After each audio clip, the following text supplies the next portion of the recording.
Una vez planteado esto, eh, a- a- la psicología entonces podía ocuparse de la construcción del conocimiento en la vida de un sujeto y asegurando, partiendo de la base de que los mecanismos entre el niño y el científico son los mismos, esa construcción de conocimientos a través del estudio de esa construcción de conocimientos en la vida de un sujeto iba a servir como soporte experimental de la epistemología.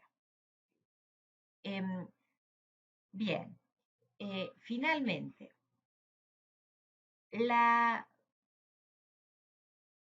Bueno, voy a pasar a la próxima filmina y vuelvo a esta. Finalmente, para Piaget, el conocimiento es, tiene como una doble vertiente. O el problema del conocimiento en la filosofía, según él plantea, es esclarecer las relaciones que se dan entre dos tipos básicos de conocimiento, que los habíamos marcado ya en esta diapositiva. Me refiero al conocimiento, al problema de la validez y al problema del conocimiento de hecho. ¿Sí? El problema de la validez tiene que ver con las llamadas verdades normativas. Eh, son, es un tipo de conocimiento que podemos llamar lógico-matemático y que trata con verdades necesarias y universales, independientes de la experiencia, independientes de todo tipo de verificación. ¿Sí? Em, por ejemplo, decir que 2 más 2 es 4, ¿sí? Que si yo tengo A, si se da A, entonces se va a dar B. Y luego afirmo que se va a dar A, rápidamente puedo deducir que se va a dar B. Este tipo de cuestiones son cuestiones normativas, ¿sí? Y con esto tiene que ver el problema de la validez. La validez o el conocimiento válido es un problema, es un, sí, no, la validez es un problema no del contenido, ¿sí? Es muy importante que no se confunda el tema de la validez con el tema de la verdad o falsedad. Si yo quiero saber si un conocimiento es verdadero o falso, recurro a la realidad, ¿sí? Si yo digo, hace frío, ¿sí? Y en realidad hoy es un día caluroso, mi afirmación, hace frío, habrá sido falsa. Pero para saber eso, ¿sí? Tuve que recurrir a la realidad, a la experiencia, ¿sí? La validez es un problema que absolutamente independiente de la experiencia. Por eso tiene que ver con las verdades normativas, que son aquellas a las que se arriba a través de la deducción. ¿Sí? Eh, Otro ejemplo clásico de lo que es la validez es el tema del silogismo. Seguramente conocen el clásico silogismo aristotélico de si todos los hombres son mortales y Sócrates es hombre, entonces Sócrates es mortal. ¿Sí? Ahí se ve muy claro cómo es esto de la deducción. ¿Sí? Yo afirmo que hay una clase dentro de otra. ¿Sí? La clase de los hombres está metida dentro de otra clase más abarcativa que es la clase de los mortales.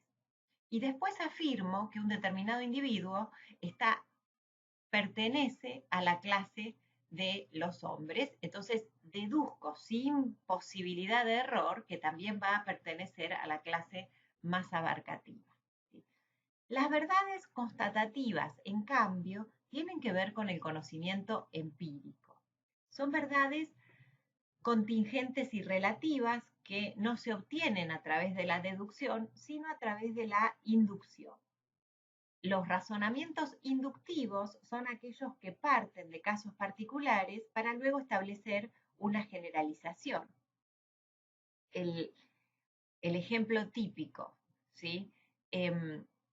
Sí, el hierro se dilata con el calor, ¿sí? El acero se dilata con el calor, el plomo se dilata con el calor, etcétera, etcétera. Puedo llegar a establecer que todos los metales se dilatan con el calor. Ahora, eh, como les decía, este tipo de verdades requieren verificación. Puede suceder que haya un metal que no conozco y que me invalide la generalización que establecí. Bien, El tema es que para Piaget, ¿sí? Tanto las cuestiones de validez como las cuestiones de hecho, o en otras palabras, tanto lo normativo como lo constatativo, son necesarios para fundar esta epistemología genética que él pretende fundar. La epistemología genética necesita, ¿sí? Debe respetar tanto las cuestiones de validez como las cuestiones de hecho.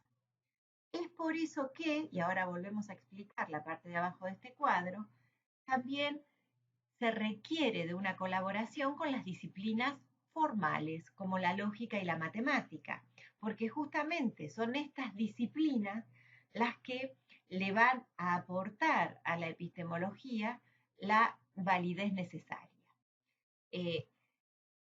Esta frase que está acá en un círculo la tomé del texto, de uno de los textos que ustedes tienen, y sostiene que la psicología, por ser una ciencia empírica, no puede ocuparse enteramente de las cuestiones de validez.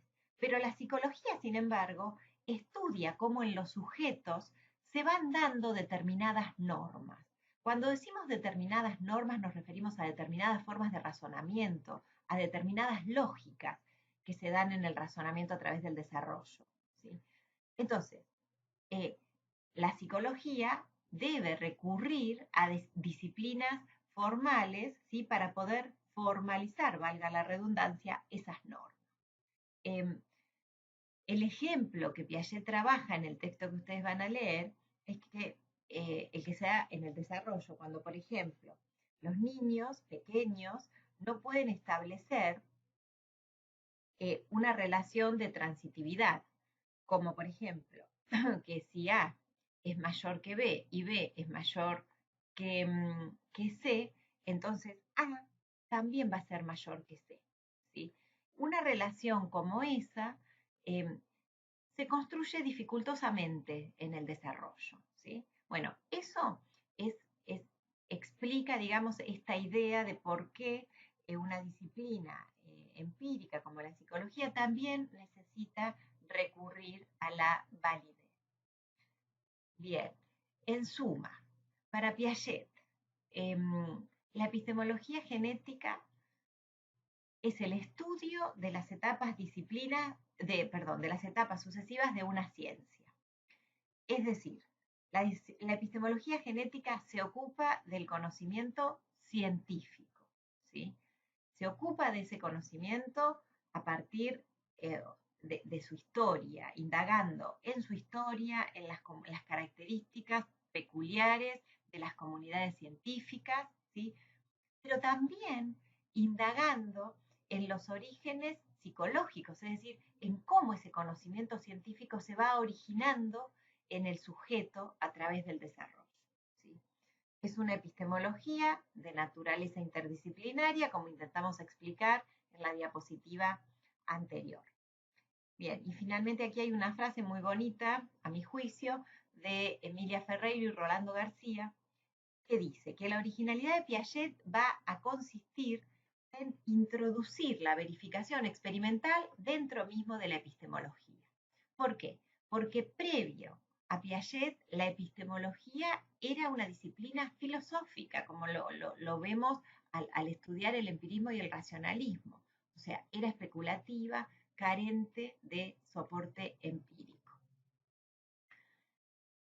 Otra frase de Rolando García, para ir cerrando. Estrictamente hablando, debería decir solamente que Piaget convirtió la epistemología en una ciencia. ¿Por qué? Exceptuando a la lógica y a la matemática, toda ciencia o bien es ciencia empírica o no es ciencia. Entonces, Piaget adhería a esta idea de que el conocimiento científico era empírico, ¿sí? Pero también era formal, también había ahí cuestiones de validez, y por eso la necesidad de la lógica y de la matemática. Bien, esta es la bibliografía básica con la que preparamos este teórico, la van a encontrar en la misma carpeta en la cual están el link hacia estos videos, con algunas orientaciones para su lectura. cualquier duda que surja en esta lectura la podemos conversar a través del foro o a través del chat, que será los días viernes a las 6 de la tarde, en el espacio que está a mi nombre en el aula virtual. Muchas gracias.